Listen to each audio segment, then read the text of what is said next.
Craving management. So what to do when you are hungry and you're trying to lose weight. How to deal with the hunger created when you try to eat healthy. So here are my suggestions. These are the quick list, what you can do really fast. So some of these are kind of follow along with some of our general recommendations for just being healthy. But number one, first one is water. Drink some water. Sometimes our hunger and our thirst reflex get confused, and so we're actually thirsty sometimes when our body craves something. And so if we actually have more water, we will find that we have a lot less cravings. So that's the first step. First step is try water. Number two, second step, is eat some protein. Have some more protein. So that's come up just recently with a couple people that I work with, and we've gotten them to up how much protein they're having, and having protein earlier in the day, having it spread out throughout the day. It is creating more of a fullness feeling that lasts throughout the day. And so these people are losing weight and they're feeling much more satisfied. And so that they're not having the cravings as much. So make sure you're having protein in every meal. We have some recommendations, some other videos, exactly how to do that. But number three, fat. So maybe our typical diet has way too much fat in it, but our weight loss diet, our quote unquote diet that we're going on, we cut too much fat out, and so we end up really, really hungry, and we can't sustain that, and we break from our diet and we binge and things like that. So have some fat in every meal. I usually recommend somewhere around 10 grams of fat per meal. Over that, you start to have too many calories. Under that, it doesn't have the satisfying factor there. So somewhere near that range. It's not a perfect number, but make sure you're having some. If you're not having that, what you'll have a meal that just doesn't take.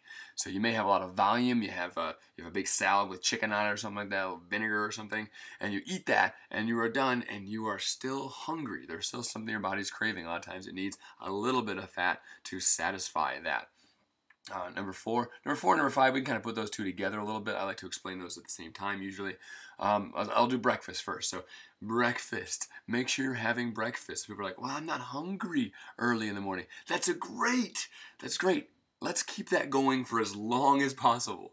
Let's not be hungry all day. That's going to be awesome for our weight loss. So having breakfast gets the metabolism going. And also, if you skip breakfast, a lot of times the first meal you eat is going to be mostly carbohydrates, mostly sugar. That's what you're going to crave after that. And that's going to start in a big spike. And then, hour and a half, 2 hours later, you're going to be really hungry again. You're going to want carbs. You eat them. You keep going up and down, bouncing up and down, up and down, up and down. So having breakfast, having that protein and fat in breakfast is going to even out your day. So make sure you're getting that. And then the mini meals. I see this come up most often between lunch and dinner. So between lunch and dinner, people are skipping a snack in there. They're not doing anything in there. So they eat lunch at noon, then maybe they eat dinner at 6 or 7. That's 6 or 7 hours possibly that they're not eating. And by the time they get home, they are starving. And what happens is you have a great meal planned. You maybe eat a great meal. It's very healthy. You eat the great meal. But you get done and you're still hungry. It still hasn't touched it. Your blood sugar dipped too low. That food is not kicking in fast enough, and you end up snacking a lot more after that meal. And so having those mini meals every 3 to 4 hours will keep you satisfied consistently, through the day, and you won't have that quite as much hunger, quite as much craving. Once you get hungry, it's almost like we've lost the battle already. That once we're hungry, that really big hunger, it almost feels like there's nothing we can do. We keep eating, keep eating, keep eating. It doesn't get satisfied. So we try to avoid that as much as possible using some of these strategies. Vegetables and fruit. So it's number 6, eating vegetables and fruit. So they have vitamins and minerals in there. Our body needs the vitamins and minerals. It will crave more food until it gets the vitamins and minerals it needs. If you eat foods that are high in vitamins and minerals and low in calories, you will experience fullness sooner. All right. So if you eat foods that are low in nutrients, high in calorie, your body's going to ask for lots of calories just to satisfy the nutrients, because our body doesn't care whether we can button our pants or not. Our body just wants to survive. So it's going to keep asking for stuff until it gets the vitamins and minerals it needs. So if you get that with fewer calories, you can lose weight and maintain a lower weight. Number 7 is taper back on sweets. Most people start with this one. They start with, I need to cut back on sweets. I need to eat less. And so they cut back on the sugar first, when really they need to do the first 6 of these first. 1 through 6, they need to get those going first and then tackle the sweets. A lot of times you get the first 6 going here and the sweets take care of themselves. the sweets are solved almost magically. Now there's a point where once you get through those first 6, you got those strategies going well, you may need to taper back. And when you taper back, just eat them slower, smaller amounts. All right, smaller amounts of sweets, eat them slower, and you'll be satisfied with a smaller amount, and then have some protein and fat along with that, so that way it sustains you longer, so it's not just a sugary thing.